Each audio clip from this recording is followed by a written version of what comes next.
Il a vécu l'une des pires choses qui puissent arriver à un enfant de 2 ans.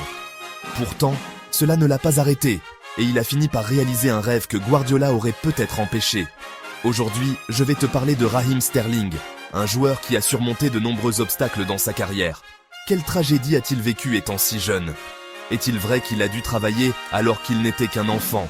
Que s'est-il réellement passé avec Guardiola? Beaucoup de questions, n'est-ce pas? Ne t'inquiète pas, car dans cette vidéo, tu auras toutes les réponses. Bienvenue dans l'Odyssée du foot.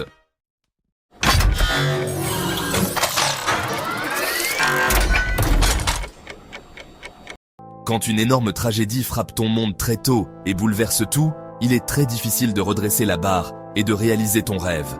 Néanmoins, certaines personnes sont capables d'accomplir cet exploit. Si tu ne me crois pas, il te suffit de jeter un coup d'œil à l'histoire du football, un sport rempli de récits de dépassement de soi. Sans aller très loin, Raheem Sterling en est un parfait exemple. Le nom complet de Sterling est Raheem Shaquille Sterling. Le Shaquille vient de l'insistance de sa grand-mère, grande admiratrice du basketteur et star de la NBA, Shaquille O'Neal. Sterling est né le 8 décembre 1994 à Kingston, en Jamaïque. Il vivait initialement avec sa famille dans le quartier de Maverley, un endroit dangereux où la violence et les drogues faisaient des parties du quotidien. Quand Sterling avait seulement 2 ans, il a été témoin d'un événement tragique qui l'a marqué à jamais. Son père, Philip Slater, a été pris dans une embuscade entre gangs qui a dégénéré en une fusillade terrifiante. Touché par balle, il a succombé à ses blessures. Une amie de la famille a raconté, des années plus tard, l'impact de cet événement sur le jeune Raheem. Son père l'aimait beaucoup. Sa mort a laissé Raheem dévasté, et sa famille a longtemps eu du mal à l'accepter. Raheem lui-même a évoqué cette tragédie. « Mon père est mort sous les balles. Je me suis promis de ne jamais toucher une arme. Je tirerai uniquement avec mon pied droit. » Après cette perte, sa mère, Nadine Clark, a dû lutter pour subvenir aux besoins de la famille. Sterling, alors enfant, s'est tourné vers le football pour fuir les problèmes qui l'entouraient. Il jouait dans les rues, avec ses amis, souvent dans des matchs interrompus par des coups de feu, signe de troubles dans le quartier. Cherchant une vie meilleure, sa mère a décidé de partir en Angleterre.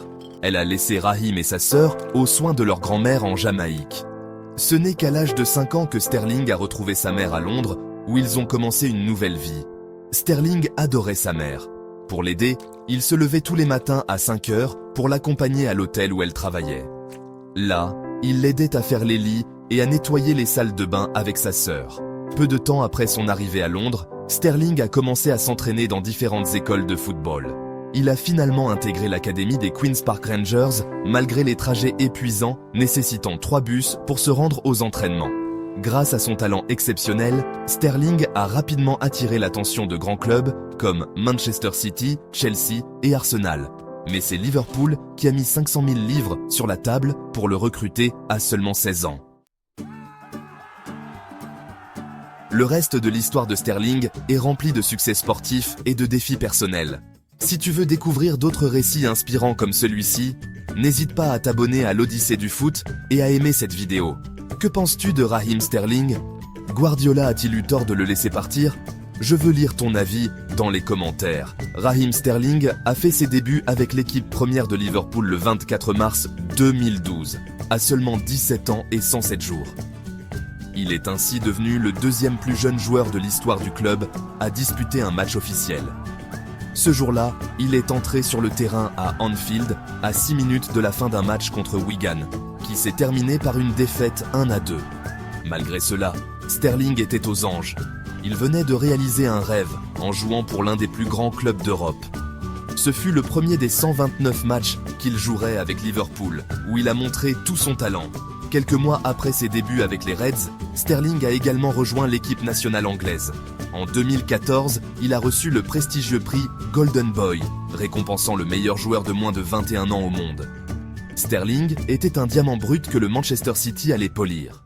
Le 14 juillet 2015, Manchester City annonçait officiellement son transfert pour la somme impressionnante de 68 millions d'euros. Cette signature marqua le début d'une nouvelle étape brillante dans la carrière de Sterling.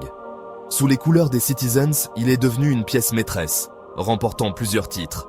Pendant ses 7 années à Manchester City, Sterling a disputé 339 matchs, marqué 123 buts et délivré 89 passes décisives. Il a également ajouté à son palmarès 4 titres de Premier League, 5 Coupes de la Ligue, 2 Community Shields et une FA Cup.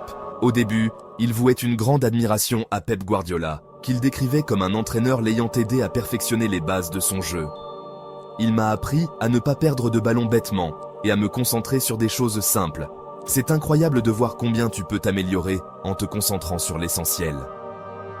Cependant, la dernière période de Sterling à City fut plus compliquée. Son temps de jeu s'est réduit en raison de la concurrence féroce au sein de l'équipe. Cette situation l'a conduit à prendre une décision importante. Le 13 juillet 2022, Sterling quittait Manchester City pour rejoindre Chelsea. Sterling a expliqué les raisons de son départ. Tout le monde veut se sentir apprécié. Quand tu donnes tout, que tu sacrifies même les anniversaires de tes enfants, et qu'en retour on te traite d'une certaine manière, c'est décevant. Je ne pouvais pas perdre plus de temps. J'ai toujours été titulaire depuis l'âge de 17 ans, et je voulais continuer à jouer à un haut niveau. En dehors du terrain, Sterling a également fait face à des situations difficiles. En décembre 2018, lors d'un match contre Chelsea, des supporters lui ont adressé des insultes racistes, un incident qui a été largement condamné. Sterling a ensuite déclaré « Le racisme dans le football est devenu quelque chose de presque normal, et c'est inacceptable. » Lors de la Coupe du Monde 2022, Sterling a dû quitter le camp de l'équipe d'Angleterre après que sa maison ait été cambriolée alors que sa compagne et ses 3 enfants s'y trouvaient. Les voleurs ont emporté des bijoux et des montres de grande valeur. En 2017, l'image de Raheem Sterling a été ternie lorsqu'une polémique éclata. Selon une prostituée, il lui aurait versé 3 400 $ pour ses services lors d'une tournée avec Manchester City aux États-Unis. Cependant, la jeune femme l'a ensuite accusé de ne pas vouloir la payer initialement. Elle déclara « Raheem peut avoir beaucoup d'argent, mais c'est un malpoli. Il semblait penser qu'il pouvait être avec moi sans payer. » Ce scandale fit grand bruit, mais Sterling n'est pas le seul joueur de football à avoir été impliqué dans des affaires de ce genre. Si tu veux découvrir les plus grandes infidélités et scandales du monde du football, n'oublie pas de t'abonner à l'Odyssée du foot pour ne rien manquer. Malgré tout, Sterling reste un joueur remarquable et un modèle de persévérance. Que penses-tu de son parcours? Guardiola aurait-il dû le retenir à Manchester City? Si cette histoire t'a inspiré, n'oublie pas de t'abonner à l'Odyssée du foot pour découvrir d'autres récits incroyables du monde du football.